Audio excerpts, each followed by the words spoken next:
Agora sobre o cotidiano da cidade com o Pancho, jornalista do portal pancho.com.br, que está aqui com a gente. Oi, Pancho, bom dia. Bom dia, Jorge. Bom dia a todos que acompanham aí a programação da Itaberá Bandeirantes aqui em Blumenau. Eu fiz uma brincadeira com o Pancho na pauta, né? Botei pra ele, ou Brasil e Argentina ou Big Brother. O que assistir na terça-feira na TV? Nenhum dos dois. Eu vou pro tênis, vou pro Aberto de Miami. Corra! É? Não, mas entre os dois, Brasil e Argentina, claro, não tenho dúvida, né? Mas perdeu um pouco o interesse, né? Perdeu. Eu nem sabia. A gente já não vê ânimo nenhum. No jogo com a Colômbia, eu fiquei sabendo porque eu tava zapeando e passei pelo jogo. Falei, olha o jogo do Brasil. Aí até assisti um pouquinho e tal, mas não fui até o final, não vale a pena. Não vale isso a pena. Aí. Bom, vamos lá, Pancho. Já que o futebol tá caindo no descrédito, vamos falar aqui do nosso cotidiano. Perdemos Cauering. Perda grande, né? Cal foi uma figura incrível, eu tive o privilégio de trabalhar com ele na época que eu estive no Jornal de Santa Catarina, né? Ele não estava na redação, ele não trabalhava ali com a gente, mas todo dia entrava em contato principalmente com os editores, né? Para saber da pauta, para saber sobre o que ele ia desenhar, porque ele era um chargista diário, né? Ou seja, todo dia tinha uma charge do Cal no Jornal de Santa Catarina e também um colunista semanal.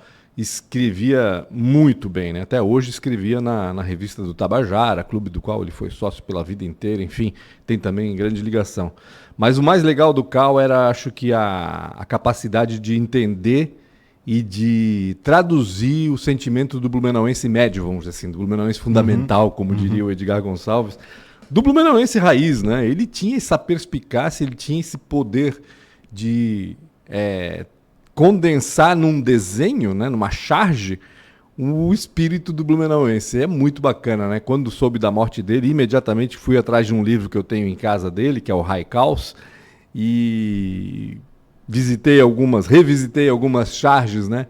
E é impressionante, assim, porque eu vivi aquelas polêmicas todas, então estava muito fresco para mim na memória sobre o que ele estava falando e de que maneira ele estava abordando tudo aquilo. Então realmente foi uma perda grande para a cidade, apesar de ele não estar tão ativo, ele estava escrevendo para a revista do Tabajara, ele tinha um comentário na rádio também, semanal, ainda atuava de certa forma, né? Mas nas rodas de conversa, nos cafés, com certeza ele vai fazer falta, né? Apesar de estar sempre com a gente, porque as charges e as colunas, né? Os artigos que ele escreveu vão estar acessíveis para todo mundo o tempo todo, fica fácil, né? Mas era bacana, né? Porque o Cal era um cara, acho que a característica mais marcante dele para mim era o poder que ele tinha de trazer felicidade, de trazer alegria. A gente podia estar numa roda de conversa, conversando algo muito sério, muito sisudo, triste talvez, mas se o Cal chegava, ele dava um jeito de dar uma animada e de fazer até piada da situação, se isso coubesse, obviamente, porque ele tinha também sensibilidade, ele sabia quando podia fazer piada, tem gente que não tem isso, né? Tem gente que faz piada de qualquer coisa, né? Nas redes sociais, hoje então, nem se fala. Então o Cal tinha essa sensibilidade e tinha essa capacidade de trazer felicidade onde não tinha, onde não havia, numa roda de conversa, numa determinada situação. Ele até fazia a reflexão dele, mas sempre acabava saindo, tentando levantar o astral de todo mundo, era muito bacana, isso vai fazer falta mesmo. Sem dúvida. Bom, a Vila Germânica, né, quer ser toda germânica mesmo durante a Oktoberfest, eliminando outros estilos musicais na área externa da festa. Sabe que quando eu vi essa notícia, né, que a gente destacou muito, eu lembrei que um dia, acho que depois da meia-noite aí, que a gente saiu da Oktoberfest, do pavilhão, e nós passamos por um lugar, e agora eu não me lembro qual era, ali no entorno da vila, né? Parecia que tinha uma discoteca ali. Era completamente diferente, destoando do que tinha lá dentro, né? Não sei se tu também já passou por isso. Já passei por isso, sim. Mas, e agora, Jorge, isso não será mais permitido. É bom a gente deixar claro uma coisa. Quando a gente fala da área externa, eles estão falando da área externa do Parque Vila Germânica. Dentro do território do parque, não quer dizer lá na rua, né? Exatamente. Então, o que eles querem é fazer com quem está trabalhando lá dentro do Parque Vila Germânica, adote música germânica como o normal, vamos dizer assim, né? O que estava acontecendo é que uma loja ou outra, ou um ponto de venda ou outro estava adotando uma música diferente daquela que caracteriza a Oktoberfest. Para atrair o público, acima de tudo. Para chamar a atenção de alguma forma, né? Querendo ou não, quem está lá também gosta dos ritmos populares do Brasil. E aí a gente está falando de sertanejo, está falando de funk, está falando do pagode, exatamente. Ou seja, tem vários estilos aí que são populares e que esse pessoal, alguns, né, estavam usando para atrair um certo público. Até onde eu, assim, estando dentro do Parque Vila Germânica, acho que a administração faz o que bem entender de certo, né, e levando em consideração o bom senso. Se é uma festa germânica, que se preze pela festa germânica. Se há limites, né, se há percentual mínimo de música germânica que as bandas têm que tocar lá dentro, né, tem que haver também algum tipo de controle lá fora, imagino eu. E lá fora, de novo, reforçando, a gente está falando da área ao ar livre, da área externa do Parque Vila Germânica. Ninguém está falando do bar que está lá na esquina da Rua João Pessoa, ou ali na esquina da Rua Humberto de Campos, né? Tem um bar de uma cervejaria famosa lá que está ali pertinho também, que geralmente tem sertanejo, tem alguma coisa lá. Isso aí, claro que ninguém vai ter controle, o dono manda e coloca o que quiser e vai continuar assim. Então é só dentro da festa, eu não vejo tanto... Acho que o pessoal faz muita polêmica para pouca coisa, vamos combinar, né? A polêmica dá curtidas. Sim, né? Com certeza. A polêmica gera um monte de que também, assim, talvez para mim não faça tanta diferença, porque eu não vou nos horários ou nos dias em que a Oktoberfest está mais movimentada. E imagino eu que esses estilos musicais sejam usados por esses pontos quando há movimento, e principalmente de jovens, né? Que é o público preferencial de funk, de sertanejo, de pagode, por exemplo. Então vamos combinar, deve estar acontecendo isso no sábado, na véspera de feriado, e na madrugada, na sexta-feira e sempre de madrugada. Eu, como sou um senhor de idade já, costumo ir para o Oktoberfest para jantar. Acabou a novela, para tomar uma cerveja, e 10h30 já estou pensando em ir para casa, então eu não chego a ver, não me incomoda, né? Então, eu acho que, assim, é um tipo de controle. É um controle, né? Vamos lá. E, mais do que nada, prezando pela tradição, pelo que representa a Oktoberfest para a cidade e para quem vem visitar também, né? Porque, vamos combinar, né? Se a gente for lá para o peão de Barretos, né? A festa do peão boiadeiro de Barretos. Vou lá para ouvir sertanejo. Daqui a pouco começa a tocar um rock and roll pesado, ou mesmo uma música germânica, mas não tá combinando esse negócio, não tá legal isso aqui, né? A gente quer viver a proposta da festa e do local. Então acho que tem algum sentido, sim. Acho que vale a pena abrir o olho para isso, pelo menos. Pancho, uma pergunta que com certeza tu sabe responder. Ixi, Maria. Afinal, qual é a dívida da Teca? É 4 bilhões ou 900 e poucos milhões, como diz um acionista que conseguiu derrubar a falência na justiça? O Jorge faz pergunta para mim como se eu fosse presidente da Teca, né? Eu que fiz as dívidas, eu que sei. Não dá para saber, né, Jorge? A gente não está falando uma coisa, outro está falando outra. Provavelmente quem está dando a dívida como menor está deixando de considerar algumas coisas, ou quem está dando a dívida como maior está considerando algo que não necessariamente possa ser considerado como passivo, como dívida, né? Mas a diferença é muito grande, né? A administração judicial fala em gigantesca, né? A administração judicial fala em 4 bilhões e o acionista que conseguiu derrubar a falência, né? Ou seja, fazer com que a falência fosse suspensa e fazer com que a Teca voltasse a ser uma empresa em regime de recuperação judicial, está dizendo que é 4 vezes menor, que é 985 milhões, ou seja, quase 1 bilhão. Né? De 4 para 1 é muita diferença. Óbvio, vai ter uma auditoria independente, né? A Justiça vai ter que determinar isso, já determinou na realidade, dizendo que vai fazer isso, vai pedir uma auditoria, não sei quanto tempo isso vai levar, e essa auditoria vai dizer exatamente qual é a dívida real da Teca. Porque uma coisa é certa, sabe, Jorge? Um dos argumentos do acionista que entrou na justiça pedindo a suspensão da falência é a de que a empresa é superavitária hoje. E o próprio administrador judicial já disse isso também, que hoje a empresa está num ponto os dois concordam, né? Deixando a dívida de lado, né? Se a gente for ver os números, por exemplo, deste ano, muito provavelmente vai haver lucro. Ou se não houver lucro, pelo menos vai estar 0-0, não vai haver prejuízo, pelo menos é o que deu a entender, tanto o administrador judicial quanto esse acionista que entrou na justiça. E essa é a grande esperança, era a grande esperança da administração judicial com relação à falência. Porque a esperança que eles tinham é de que a empresa hoje pudesse ser vendida no pacote inteiro, ou seja, que alguém se interessasse em manter aquela operação funcionando do jeito que funciona hoje, por ser superavitária e porque quem comprasse não ia ter vínculo nenhum com a dívida que foi deixada para trás. Então, eu acho que, de fato, a empresa deve ser hoje, de alguma maneira, superavitária. Se isso é o suficiente para ser atraente para algum investidor, isso a gente não sabe e não vai saber tão cedo porque, como a falência foi suspensa, não vai haver venda dos ativos imediatamente. Então, ou não, pelo menos, num pacote completo como tudo, né? Então, a gente vai ter que esperar. Infelizmente, é mais um capítulo aí que se arrasta já por anos, né? A recuperação judicial iniciou em 2012, já são 13 anos aí de luta para tentar fazer com que a Teca sobreviva e, pelo jeito, mais alguns anos virão aí, porque isso não é feito de uma hora para outra, né? Tem essa auditoria, daí a justiça vai avaliar e assim por diante. Então, ao longo deste ano, imagino eu, que a gente pelo menos saiba de quem é que está falando, de quanto é a dívida de fato, né?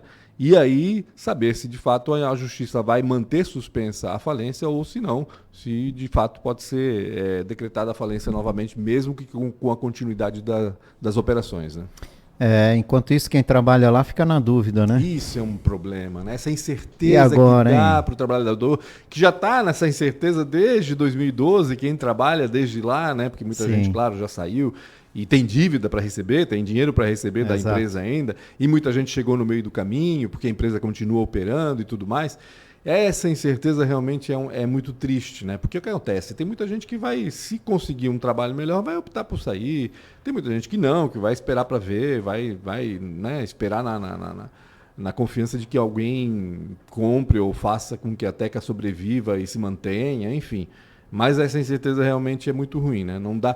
Que planos que tu vais fazer, né, Jorge, como família, né? Para o futuro? Muita coisa tu vai ter que suspender até a coisa se desenrolar. Mas quanto tempo isso vai levar? É muito triste. E se a gente pensar das nossas indústrias tradicionais, né, que nos levaram, né, a ser a grande e poderosa Blumenau industrial do passado, para ver que a maioria delas ou faliu ou foi vendida numa situação crítica. Ou está numa situação Ou está crítica em ainda, uma né? situação crítica ainda, como algumas estão, né? O caso da Teca, da Coteminas, que a gente sabe que estava enfrentando problemas ano passado. E aí a gente pode se perguntar, né? O que faltou para se evoluir e se acompanhar o mercado, né? E conseguir se manter no mercado. Né? Jorge, aí é uma discussão que vai longe. É a pergunta de 1 milhão, né? Mas eu acho que a questão da sucessão, principalmente, acho que tem alguma... muito se fala. Algum fator aí, muito né? se fala sobre as dificuldades na sucessão familiar de empresas. O avô constrói o império, o filho toca, mas o neto não consegue fazer a mesma coisa. E aí, realmente... Acho que tem muito disso, não só aqui em Blumenau, mas em outras cidades também. Se a gente olhar para Jaraguá do Sul, por exemplo, também a gente pode falar aí de Malve, de Marisol, que também tiveram suas dificuldades com a sucessão. Então, eu acho que boa parte pode ser explicada por isso. Tanto que, né, dos anos 2000 para cá, até um pouco antes talvez, muita importância se deu a esse aspecto em relação a empresas familiares, né? Muita importância mesmo, né? Nunca se falou tanto de sucessão familiar quanto de 25 anos para cá, de 20 anos para cá. Então é um fator muito importante que está todo mundo ligado, já acho que todo mundo já tem... Porque tinha aquela coisa, né, Jorge? Aquela vontade do pai deixar para o filho todo aquele patrimônio, fazer com que o filho cuide daquilo como as outras gerações também cuidaram. Então fica aquela coisa meio do orgulho, né? Da valorização do que é nosso, né? Da família. E quando, de repente, a família não é a mais indicada para tocar um negócio, né? Nem sempre o filho do bom empresário vai ser bom empresário. E se dar conta disso, abrir mão do fato da empresa ser familiar ad eternum e contratar um profissional para assumir, isso realmente era muito difícil para famílias tradicionais antigamente. Hoje, graças a Deus, as coisas melhoraram e tem acontecido. Mas ainda assim, a volatilidade da nossa economia, as incertezas da nossa economia ainda deixam alguma margem aí, mesmo que as empresas não estejam nas mãos de uma mesma família, pode estar nas mãos de um fundo de investimento ou de vários acionistas e ainda assim pode sofrer muito com com as turbulências da economia como a gente está vivendo agora. Né? Exato. Aliás, o Brasil é a turbulência em si da economia. Né? Em ciclo, né? Volta e meia a gente volta para o mesmo Quando lugar. tu acha que vai dar certo, põe alguém, fala alguma coisa e tchau, foi tudo para o espaço. Por mais que às vezes há um exagero, né? Muito se falou, por exemplo, como o Banco Central ontem determinou, na semana passada, o aumento de 1 ponto percentual na taxa Selic, fomos para 14,25%, e esse é o mesmo patamar que a taxa Selic estava quando a Dilma foi empichada, vamos dizer assim, né? Quando houve o impeachment da Dilma Rousseff. Isso lá em 2016, a gente está falando, né? Quase 10 anos. E aí todo mundo acha, ou todo mundo diz, pelo menos tem o hábito de dizer que voltamos ao mesmo patamar. Não dá para comparar uma coisa com a outra só por conta da taxa Selic, né? Óbvio que a taxa Selic é a mesma, há uma coincidência, há de fato um processo de recessão, vamos dizer assim, ou de início, ou de possibilidade de recessão, mas comparar com o que aconteceu em 2016 realmente não dá. Enfim, acho que a gente tem que separar bem as coisas. Vamos lá, a prefeitura demonstrou interesse em comprar o prédio da Unimed ali na Rua das Missões, né? É uma boa levar o governo ter... Eu já ouvi falar que a prefeitura ouvi falar, não é oficial, né, gente? De que a prefeitura também teria alguns imóveis que poderiam ser colocados em leilão para fazer a arrecadação. Como a gente não tem essas informações precisas... em relação de imóveis que a prefeitura tem que não são ocupados hoje, né? A gente sabe que muitas secretarias pagam aluguel. Sim, exatamente. E que é um custo alto sobre isso, né? E que talvez a adequação não seria possível, seria mais fácil vender e comprar um adequado. E ali é um ponto de referência importante, né? É um ponto bacana, uma edificação bem conservada, né? Aparentemente, pelo menos, imagino que a cooperativa, a Unimed, esteja conservando bem aquele prédio e com certeza vai estar em bom estado. E se for para ocupar, como dizem que é, né? Ou seja, a informação que veio aqui e ali, inicialmente a Secretaria Municipal de Trânsito e Transporte iria ocupar aquele prédio, mesmo porque hoje essa secretaria está na rodoviária e a rodoviária foi concedida à iniciativa privada, ou seja, se quiser hoje ficar lá, paga aluguel. vai ter que pagar aluguel e não é o melhor dos lugares, vamos combinar. Então, seria interessante. O que não pode acontecer é comprar e deixar vazio, como aconteceu com aquele prédio que a Câmara de Vereadores está pensando em ocupar, por exemplo. Não é que está vazio, tem lá alguma coisa, é usado como depósito, mas é um espaço ocioso gigantesco, né, que está lá apodrecendo porque não tem manutenção, e isso é que não pode acontecer. Eu acho bacana a prefeitura investir em imóveis, principalmente para abrigar a estrutura dela, que não tem, né, não cabe toda dentro do prédio da prefeitura, obviamente, até para deixar de pagar aluguel e tudo mais, e para dar condições de atendimento. E ali parece um lugar bacana para isso. Tem um estacionamento amplo, deve ter acessibilidade, porque a cooperativa médica também se preocupa com isso. Trânsito de transporte coletivo também tem ponto de ônibus do lado, da frente, ou seja, se for para atender o público, realmente parece um local bem adequado. Se o preço é o real ou não, isso aí tudo vai ter que ser discutido. Né? Estão falando em 11 milhões de reais, né? Inicialmente, foi o que trouxe o Pedro Machado na semana passada no portal NSC Total, em relação ao preço que a prefeitura teria oferecido aí. Mas ainda depende também da assembleia, né, dos cooperados ali da Unimed, a assembleia que está marcada para o último dia desse mês, e a assembleia que vai decidir se vende ou não o imóvel. Eu imagino que deve decidir pela venda, já que, até onde a gente sabe, toda essa estrutura que está na Unimed ali na Rua das Missões poderia ser realocada para o prédio lá da Vila Nova, que está em construção, né? Teria essa possibilidade. Então, se tá bom para as duas partes, por que não? Né? A gente vai ter que acompanhar de perto aqui. Quem sabe a gente vai ter ali a Secretaria Municipal de Trânsito e Transporte e outras secretarias, por que não, ocupando aquele prédio. É bom lembrar, né? Secretaria Municipal de Educação paga aluguel, a Secretaria de Planejamento vai passar a pagar aluguel, já está pagando, porque o espaço está em reforma ali na Rua Madeira da Luz, também vai sair da prefeitura para ocupar um novo espaço alugado, enfim. Então tem muita coisa aí que pode ser feita aí com um imóvel novo. Aliás, tem que ver. Não sei agora se esse imóvel da Ceplan, que vai ocupar ali num dos prédios da Madeira da Luz, se é alugado mesmo, porque pertencia a Blue Credit, se eu não me engano, pertencia àquele imóvel. Não sei se isso foi negociado ou se está sendo alugado. A gente vai ter que confirmar isso depois. Vamos atrás. A construção do mercado público, que sonho que não sai nem no papel, né? Quem derá sair do papel, né? Tem muita gente que nem se lembra de como é esse projeto, né, Jorge? Que é bonito, né? Muito, bonito. muito lindo, né? A prefeitura diz agora que é possível fazer essa obra, né? 30 milhões é a avaliação? Há um estudo, né? Vamos lá, a gente está falando de uma construção de um mercado público que está projetado para ser erguido onde é a Feira Livre da Rua Humberto de Campos, ali na frente do Galegão, né? É um assunto extremamente antigo já, tem mais de 10 anos essa história. A prefeitura fez um concurso para escolher o projeto arquitetônico, vencido por um escritório aqui de Blumenau. Foi feito o projeto arquitetônico e a intenção da prefeitura era atrair iniciativa privada para erguer essa estrutura que, como tu falaste, está aí orçada em algo em torno de 30 milhões de reais. É uma estrutura grande, né? Com 2 andares, enfim, bonita e tudo mais. Seria mais um atrativo para a cidade, né? Não apareceu, ou seja, parece que não é tão atraente assim a ideia de ter um mercado público daquele porte na cidade, a ponto de atrair algum investidor dizendo, pô, esse negócio é um negócio de ouro, vamos fazer isso porque isso vai dar dinheiro. Afinal, o investidor quer isso, quer que dê lucro. Então, se não atraiu, é muito provavelmente porque, mercadologicamente falando, vamos dizer assim, economicamente falando, parece não ser viável. Por que não é viável, não sei, mas é a impressão que dá.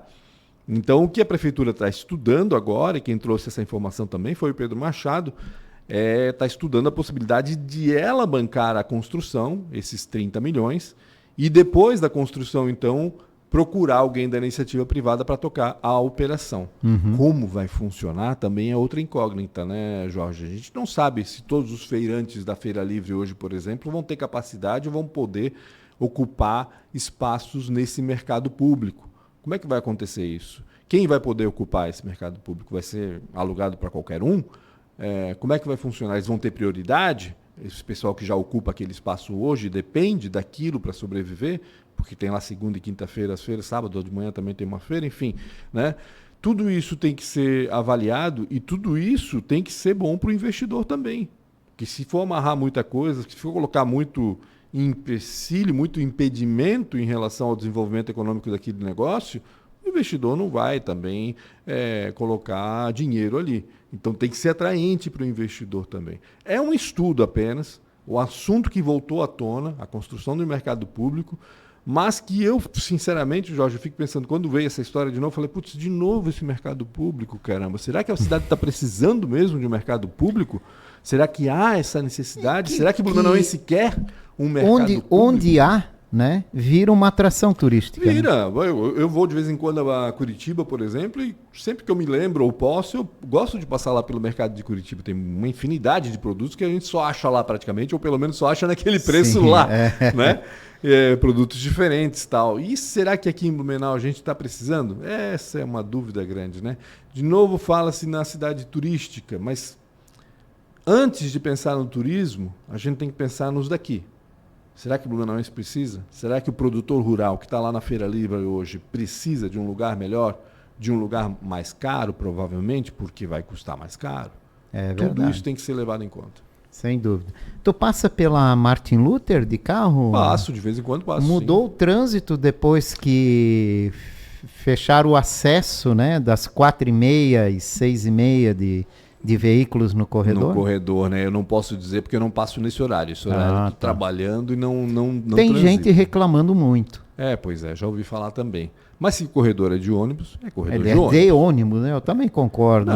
Para mim sempre foi um contrassenso liberar o corredor justamente no horário de pico, onde o ônibus teria que andar mais rápido. Mais rapidamente ainda, né? Teria que transitar mais. Eu falei, mas como assim? Se o corredor existe para fazer com que o ônibus circule com velocidade. Quando o trânsito está parado. Exatamente, justamente na hora que o trânsito está parado, eles liberam o corredor para qualquer um. Não tinha muito sentido isso, né? A gente tem que lembrar que o corredor existe justamente para isso. Para fazer com que o transporte coletivo funcione, e ele tem que funcionar primeiro do que o trânsito. O trânsito não funciona? Beleza, concordo, tá uma naba, tá horrível, né? Tem trânsito, tem congestionamento. Mas antes do trânsito funcionar, o ônibus tem que funcionar. Porque afinal a prefeitura de Blumenau adotou o modelo de que as pessoas têm que andar de ônibus. A prefeitura faz pouco para fazer com que o blumenauense migre, ou seja, deixe o carro em casa para ir de ônibus para onde tem que ir. Acho que faz muito pouco. tem feito alguns movimentos em relação à melhoria do sistema, com a implantação de ar-condicionado, por exemplo, com a implantação de novas linhas, gradativamente vai aumentando de novo, né? Porque desde a pandemia diminuiu muito e agora vai retomando, então, todo esse movimento que a gente deixou para trás antes da pandemia. Então, tem aumentado o número de linhas, de horários. Nesse fim de semana mesmo, no domingo, né? Foram mais de 100 novos horários no domingo colocados na rua para tentar fazer com que as pessoas usem o ônibus em vez do carro, mesmo no domingo e mesmo nos feriados. Isso também, claro, pensando naquele que não tem carro, que não tem transporte, né, individual. Aquele que pode, então, de certa forma, sair para fazer o seu lazer, principalmente. Então, tem que fazer mais. E, principalmente, tem que estimular de alguma forma, eu sempre digo isso, com que o blumenauense tente, ou pense, pelo menos, na ideia de deixar o carro em casa ou a moto para pegar um ônibus. Campanhas de conscientização, por exemplo, ou campanhas mostrando os benefícios que a pessoa pode ter adotando o transporte coletivo, eu não vejo.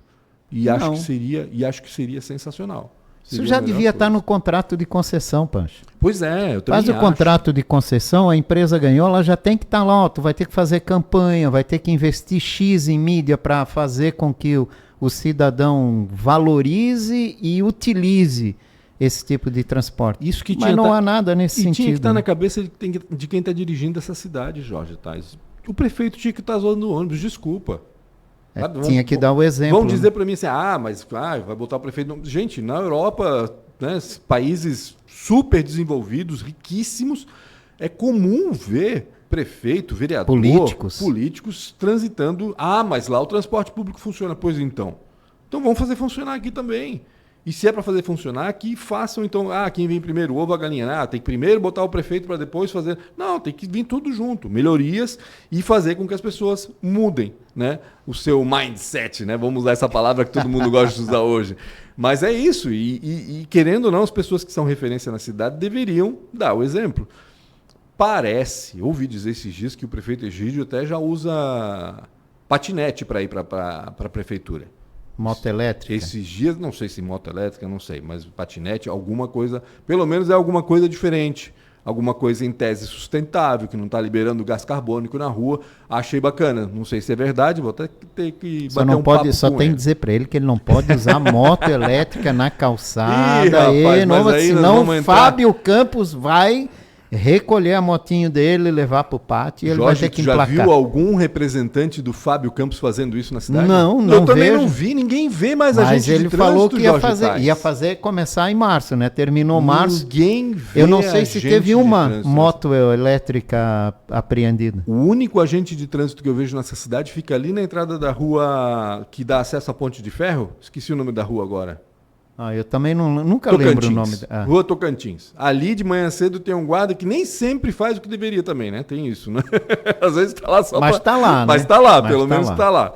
É o único que eu vejo. Também porque talvez por ali eu passe quase todo dia, então eu vejo. Mas, de fato, falta gente fiscalizando essa história. Eu tenho pedalado à noite, Jorge. Eu tenho saído à noite. Falta tanta coisa. Tem gente sendo atropelada em faixa de segurança. E nós temos uma escola pública de trânsito que não está na rua educando o motorista, infelizmente. É triste. Eu tenho saído para dar uma pedalada à noite e tenho visto cada absurdo em relação a isso que me dá medo, infelizmente. O Edson da Ponta Aguda, Pancho, está dizendo aqui que, na opinião dele, né, Blumenau precisa, sim, de um bom mercado público, porque frutas e legumes só em mercado de rede e naquela situação. Tu sabe como é que é, né? Congelado lá não sei quanto tempo, quando chega em casa, tá lindo por fora e podre por dentro. Então, né? Na opinião dele, tá faltando. Que bom. Acho que falta. Ele acha que precisa ter produtos direto com o produtor, né? Produtor rural, principalmente o produtor familiar, né? É bacana. O mercado público ele é mais amplo do que apenas isso. E é isso que ele é legal, né? Com certeza, não tenha dúvida. Porque ele traz produtos coloniais de tudo quanto é tipo. Isso, e produtos que às vezes a gente não tem dificuldade para achar, né? Não sabe quem é que vende tal semente que eu quero usar numa receita. Ou,